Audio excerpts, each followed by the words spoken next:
रायमना golden langur इको tourism ससाइटिनि बानजायनायाव 48थि मुलुगनां आबहावा सान फालिदों।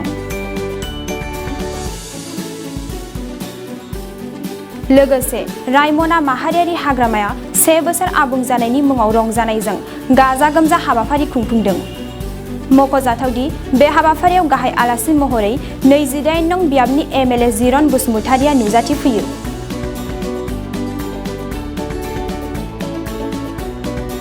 लोगोसे दिनैनि बे हाबाफारियाव ओनसोलनि गोबां मेलेमजिबिफोरजों लोगोसे रायजो राजाफोराबो हाबाफारियाव बाहागो लायो।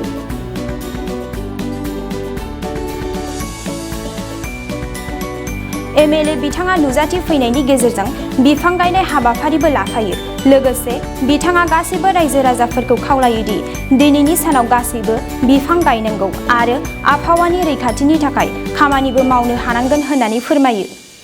दिनै 5 जुन वर्ल्ड इनभाइरनमेन्ट डे दा बेजों लोब्बा लाखिनानै दिनै बे रायमना रेन्जआव मोजांथारै बिथांमोना हाबाफारि लादों आरो लोगोसेयैनो जिहेतुके जोंनि बे रायमना रेन्जआ दिनै गोदान मोनसे नामाकरण मोनबाय। कुसुगाव एन्टायार कुसुगाव डिभिजनखौ लानानै बेखौ रायमना नेशनेल पार्क हिसाबै डिक्लेयार खालामनाय जाबाय। बेबो 1 बोसोर जाबाय। गतिके जोबोद मोजां दिनैनि बे साना आरो बे वर्ल्ड इनभाइरनमेन्ट डेजों लोब्बा लाखिनानै रायजो राजाफोरखौ सांग्रांथि जानो थाखाय आं बे समाव खावलायदों। मानो होननानै बुङोब्ला जों मिन्थियो बिफां लाइफां थाबासो जिब जिबिया थागोन, बिफां लाइफां थाबासो मानसिया मोजाङै थांनानै थानो हागोन। दा बेनिखायनो बे डेजों लोब्बा लाखिनानै जोंनि बे नेशनेल पार्कजों लोगोसेयैनो खाथि खालायाव थानाय गामि ओनसोलफ्राव जाहाथे जोङो बिफां लाइफां गायनायजों लोगोसे बिसोरखौ बिफां लाइफांफोरखौ जोथोन लानानै फेदेरनो हायो। इयुनाव जाहाथे जोङो सोमखोर मोनसे मिथिंगा जानायाव जों हेफाजाब होनो हायो। जों दिनै नुदों जे बिफां लाइफां खम जालांनायनि जाउनाव अबथिरा भाबे माने गरमाबो बारा जादों आरो अखा हानाङै समाव अखा हादों, साइक्लन जानाङै समाव साइक्लन जादों। बे जाबाय गासिबो बे जोंनि बिफां लाइफांजों सोमोन्दो लाखिनानै जाजोबो।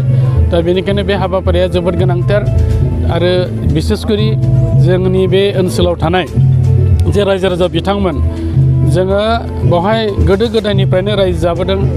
बिफां लाइफांजों सोमोन्दो लाखिनानै हाग्रा बंग्रानि बायदि बिथिंनि सम्पदफोरखौ जोङो बेवहाय नेनानै जों बेवहाय रायजो जाबोदों। दा बेनिखायनो बे नेशनेल पार्क जाखांनायनि उनाव रायजोफ्रा माखासेफ्रा हयथ' एसे खस्थ' मोनदों। मानो होननानै बुङोब्ला बिथांमोना हयथ' एफा एनै खामाय दामायफोरखौ बे हाग्रानि सायावनो सोनारनानै रायजो जादोंमोन।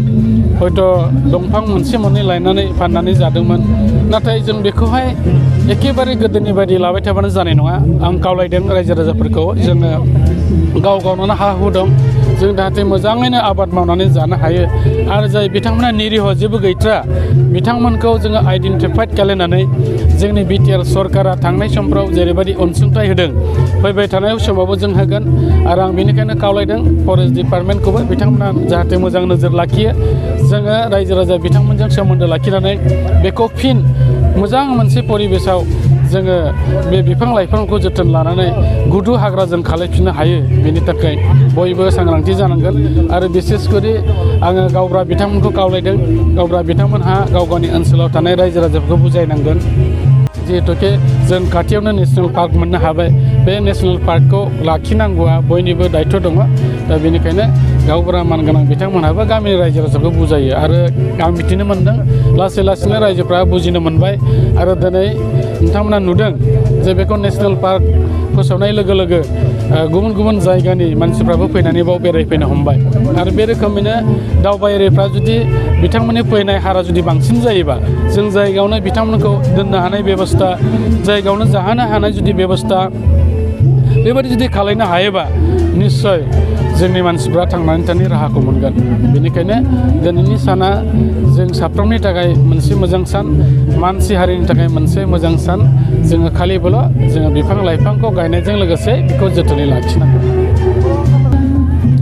ओरैनो नेशनेल पार्कआव जौगाहोनांगौ होननानै बाथ्रा बुंबा जोङो ओरैनो बेखौ इजिलि मिन्थिनो मोनो नेसनेल पार्कनि साखाथि फाखाथि बेबायदि एथ' गिदिर गिदिर बावहाय माने रिजर्टफोर जाया बाव फिसा फिसा मोनसे कटेज टाइपनि बाव आलासिफोर फैबा थानो माने बे रोखोम जायो आरो नेसनेल पार्कआव गुबैयै बावहाय थानाय बिफां लाइफांजों लोगोसेयै जिब जुनारखौ रैखाथि होनायासो देरसिन बाथ्रा आरो जिब जुनारखौ जों जुदि बावहाय बारायहोनो हायोबा बिफां लाइफांखौ जुदि जों मोजाङै जोथोन लाखिनो हायोबा दिनै गुबुन गुबुन हादोरनि मानसिफ्राबो बाव फैगोन खारन मानसिफ्रा बेखौसो नायनो फैयो दिनै गिदिर गिदिर टाउन बिल्डिं बेखौ नायनो फैया बाव नायनो फैयो माने बावहाय माबायदि हाग्राया थांनानै दङ लोगोसे बाव मा जिब जुनार मोननो हायो दा बेनिखायनो बावहाय माने जिब जुनारखौ मोजांथारै रक्षनाबेक्षन होनायजों लोगोसे हाग्राखौ मोजाङै जौगाहोनाय एबा मोजाङै जाहाथे जोङो बांहोनो हायो बिनि थाखाय खामानि मावनाय जागोन आरो जेरावहाय जेरैबायदि हान्था मेलानि थाखाय उसुबिदा जायगाफोर दं बेखौहाय थारमाने जोङो मोजाङै आपग्रेडेसन खालामनानै होनाय जागोन जाहाथे हान्था मेला खालायग्रा सुबुंफोरनि थाखाय जेबो उसुबिदा जाया नोंथाङा सरखारि साख्रि नागिरदोंना नोंथांनि थाखाय मोनसे गोजोनथाव खौरां नोंथांनि थाखाय दं एडुकेट पइन्ट जेराव नोंथाङा सोलोंथाइ लानायनि गेजेरजों सरखारि साख्रिनि गुबुन गुबुन रोखोमनि गोब्राब आनजादफोरखौ उथ्रिसारनो हागोन आरो गावनि आथिङाव गसंथानो हागोन बे एडुकेट पइन्टआव नोंथांमोना SSC bank PO bank clerk bank SO UPSC FSC defence railway state insurance AAO ADO एसिस्टेन्टजों लोगोसे स्टेट लेभेल जब आरो माखासे सरखारि साख्रिनि आनजादाव गोनांथि जानाय आयदाफोराव सोलोंथाइ लानो हागोन मख'नो गोनांदि बे सोलोंसालियाव साख्रिनिल' नङा बेयाव MBA आरो सैनिक स्कुल बायदियाव एडमिशननि थाखाय एन्ट्रेन्स होनो थाखायबो सोलोंथाइ लानो हागोन बे सोलोंसालियाव गाहाम थाखो खथानि सुबिदा दं आरो सम मथे